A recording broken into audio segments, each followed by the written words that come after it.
poucas palavras. Um olhar sobre o mundo, a vida e a sociedade, à luz da Palavra de Deus, com Augustus Nicodemos.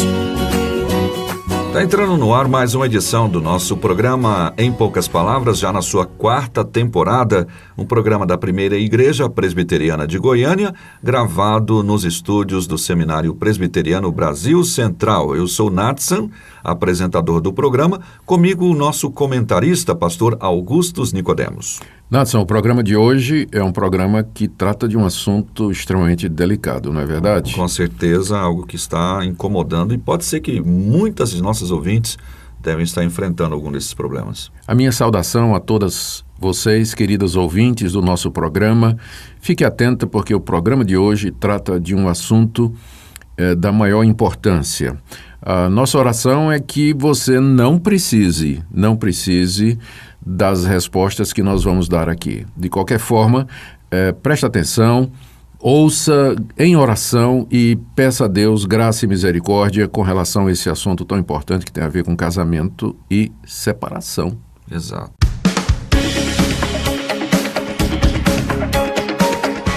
Bem, não passa um dia sequer sem que os noticiários informem acerca da violência contra as mulheres. Parece que cada vez mais a violência contra a mulher, contra esposas, toma um aspecto mais cruel e com requintes de covardia sem limites. A gente se espanta com algumas descrições na mídia. Há, no entanto, infelizmente, mulheres que sofrem caladas com medo de serem mais reprimidas ainda pelos seus companheiros. Quando eu digo sofrem caladas, porque a mídia divulga aqueles casos que são conhecidos. Há muitas mulheres que sofrem caladas com medo de serem reprimidas ainda mais e que os seus companheiros cumpram as ameaças que lhes fazem. Então, a pergunta que diz respeito ao casamento, violência doméstica e divórcio, como disse o pastor Augustus, chegou ao nosso e-mail e esta pergunta dará o tom do programa de hoje.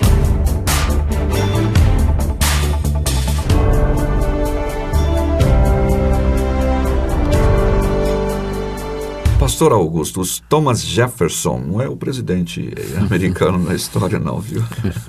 Mas ele pergunta, não seria se esse é o nome dele, mas deve ser, né? Às vezes alguns colocam alguns... Especialmente com assuntos assim delicados, exato, a pessoa quer evitar ser reconhecido. Ele diz, pastor Augustus Nicodemos, a esposa que é agredida constantemente pelo marido, seja ele crente ou não havendo adultério, ela pode pedir divórcio?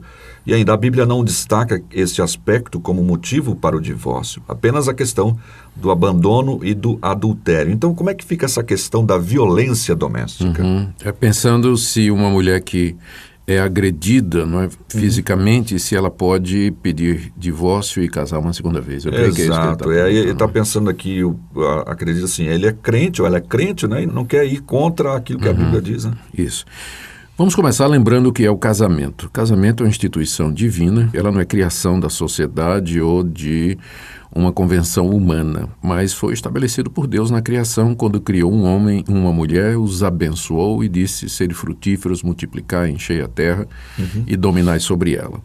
A partir daí, então, o casamento, ele é o padrão de Deus para a raça humana, havendo exceções, não é? Há pessoas que têm o dom do celibato e são mais felizes vivendo sua vida como solteiros, né, sem casar, e uma vida pura, né, diante de Deus, sem viver na promiscuidade, é claro.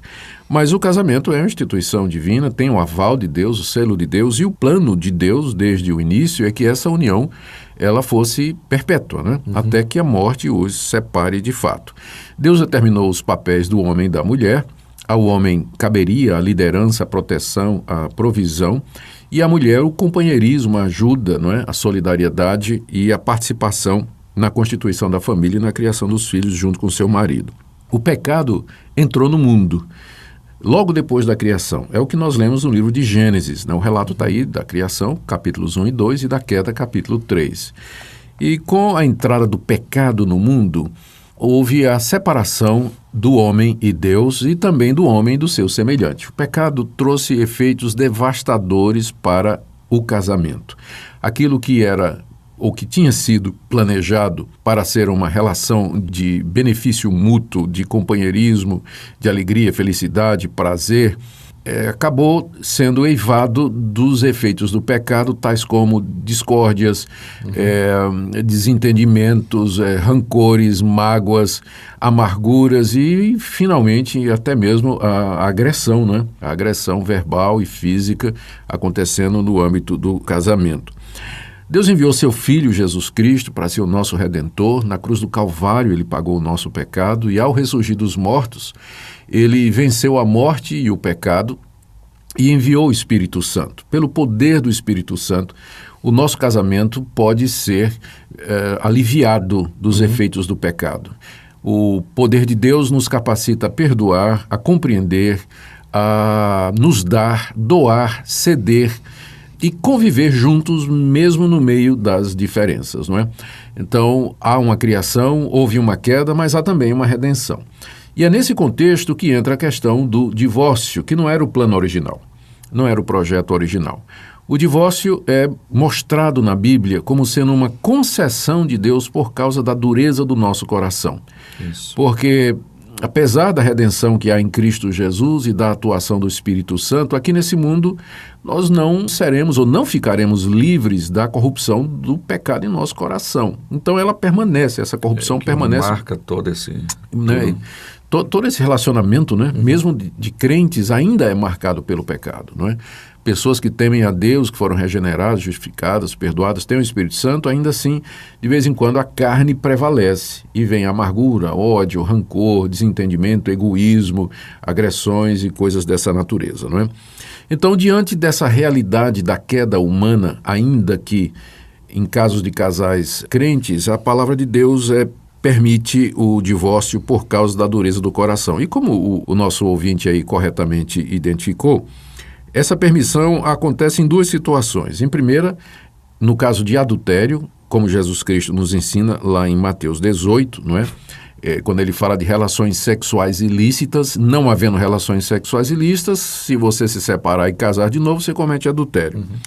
E o outro caso é o abandono, que é mencionado pelo apóstolo Paulo na primeira carta aos Coríntios, capítulo 7. E naquele caso específico, trata-se de um cônjuge descrente. Sim.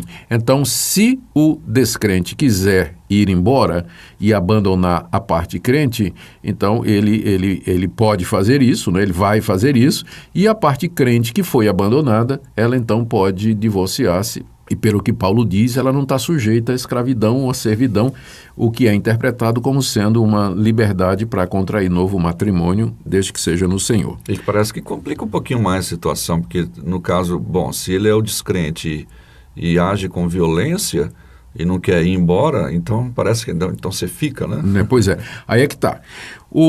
Muitos pastores e estudiosos, né, da situação, eles admitem que a violência doméstica ela pode ser qualificada dentro dessa categoria de abandono. Aliás, como o pior tipo de abandono, que é o de corpo presente, né? A pessoa abandonou, só que fica ali espancando a pessoa abandonada, não é? Ou seja, a separação, né, a ruptura, ela já aconteceu da parte do espancador, não é? Uma vez que não está mais considerando aquela pessoa amada, né? Não é? Já rompeu o laço. E o espancamento é simplesmente a expressão daquele abandono que já aconteceu. Então, eu, como pastor, a minha tendência é considerar esses casos de violência doméstica como sendo enquadrados no abandono. Uma expressão clara do Uma expressão clara de abandono, ainda que seja um abandono de corpo presente. O marido ainda está em casa, não é? Mas já aconteceu o abandono, né? A agressão é só uma expressão disso aí. Então, nesse caso, o que a gente aconselha a mulher crente, não é? Que é espancada, primeiro vamos pensar no caso do marido descrente, não é? É um processo muito doloroso, é um processo muito difícil, né? Mas do ponto de vista da palavra de Deus, ela tem todo o direito de pedir divórcio e ela está livre para casar uma outra vez. Ela pode fazer isso no nosso entendimento. É um processo complicado. que deveria envolver, não é, uma denúncia na polícia, utilizando-se da Lei Maria da Penha, não é? Porque depois vai ter que ter sustento, vai ter que ter apoio financeiro. Até para proteção dessa pessoa. Até para proteção dela, porque se não fizer isso, o marido pode vir depois querer cobrar as consequências. Mas é uma situação muito delicada, muito difícil. No caso de uma mulher crente, casada com um marido crente que a espanca, a situação é um pouco mais complicada. Eu creio que deveria haver denúncia por parte da mulher cristã ao conselho da igreja, às autoridades da igreja, da situação, e a igreja, na pessoa dos seus representantes, deveria abordar esse homem, falar do comportamento errado dele, tentar resolver a situação, uma mudança de comportamento, e não havendo, ele tem que ser excluído, ele tem que ser considerado como um não cristão, porque isso não é comportamento de cristão, não é? É muito estranho. Na verdade, ele é um falso cristão, é um falso cristão, e a máscara dele tem que ser tirada, ele tem que ser reconhecido como um não cristão. E a mulher, então, está livre para se separar dele e contrair um novo casamento, né? Nesse caso, mais uma vez, é preciso haver a denúncia, a ocorrência, registrar a ocorrência policial, fazer a denúncia, usar dos direitos, né, e da proteção que a nossa lei traz e oferece. E as igrejas deveriam ajudar mulheres nessa situação, esposas nessa situação, com grupo de apoio, grupo de suporte, até que ela possa recomeçar a sua vida, né? Até que o senhor falou agora, me veio à mente, é uma frente de trabalho, inclusive, que a igreja pode desempenhar na sociedade, né? De oferecer esse grupo de apoio a mulheres nesse sentido. Há uma dificuldade que eu tenho que reconhecer. Vamos imaginar, eu não tenho na minha igreja esse grupo, mas vamos imaginar que eu crie um grupo de apoio para mulheres que sofrem violência doméstica. Sabe quantas virão se inscrever? Nenhuma. Por causa da exposição, né? Por causa da exposição, não é? Então, é um trabalho que tem que ser feito com muita cautela para não expor a mulher, para não expor os filhos, não é isso? É isso. Então, precisa de muita sabedoria aí por parte da liderança das igrejas para cuidar desse assunto, mas que é necessário apoio para as esposas que sofrem com isso, é necessário. Do ponto de vista da palavra de Deus, meu entendimento é que esses casos de violência e de agressão se enquadram em 1 Coríntios 7. Trata-se de abandono, portanto, permite divórcio e novo casamento. Um violento abandono, inclusive. Isso. Bom, eu estava lendo aqui, olhando 1 Pedro capítulo 2, versículo 7, diz: Maridos, vós igualmente vivei a vida comum do lar com discernimento, tendo consideração para com a vossa mulher como parte mais frágil, tratai-a com dignidade, pois sois juntamente herdeiros da mesma graça de vida, para que não se interrompam as vossas orações. Essa questão da parte mais frágil, só encerrando, nosso tempo não dá, mas é basicamente isso, né, pastor? Porque às vezes a pessoa pode olhar e dizer, não, a parte mais frágil porque a mulher, ela pensa menor, como algumas pessoas, não, a mulher é menor, mas é porque ela tem menos força, talvez. Ou não, é porque ela é mais vulnerável, né? Ela é mais vulnerável. Agora, é que a gente não tem tempo, mas eu gostaria de ter falado um caso que eu conheci em que a mulher batia no marido. eu conheço um pessoal lá em Moçambique, um missionário, que eram uns homens que iam lá pedir, missionário, me ajuda, porque... a mulher estava... qualquer tipo de agressão assim, ela tem que ser reprovada. Tá bem. Bom, então tá aí o nosso programa para você, pastor. A minha palavra para você, querida ouvinte, é que Deus a abençoe, ajude, dê forças e graça para você viver o seu casamento com alegria e sabedoria em casos difíceis como esse que nós tratamos no programa de hoje. Um grande abraço e até o próximo programa. Só o brilho dos teus olhos é capaz de devolver a esperança já perdida, a vontade de viver. Só teu braço tão amigo é capaz de me envolver no calor do teu abrigo, onde posso me esconder.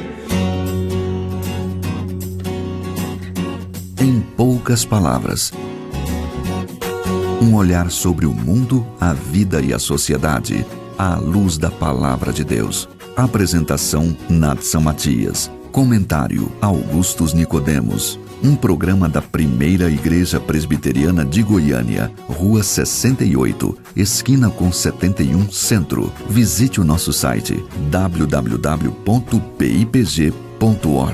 Apoio Seminário Presbiteriano Brasil Central, Goiânia.